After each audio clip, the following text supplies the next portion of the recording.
కేవలం 7,999 up to 10 kgs వరకు బరువు తగ్గి అధిక బరువు నుంచి వచ్చే ప్రధాన సమస్యలను దూరం చేసుకోండి.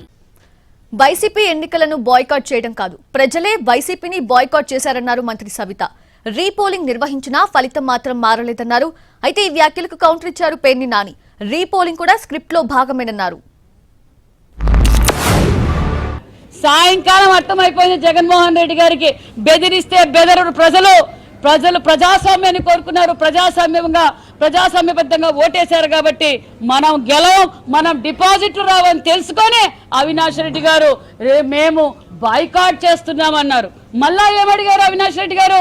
మేము రీపోలింగ్ కావాలన్నారు. మళ్ళీ రీపోలింగ్ కూడా పెట్టించారు, ఎలక్షన్ కమిషన్ రీపోలింగ్ కూడా పెట్టించారు. ఆ 2 బూతులు కూడా బైకాట్.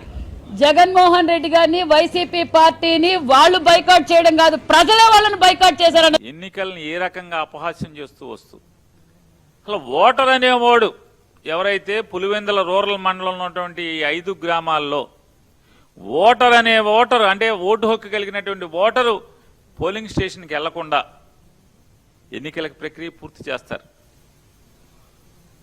అసలు డ్రామా ఎంత అంటే స్క్రిప్ట్.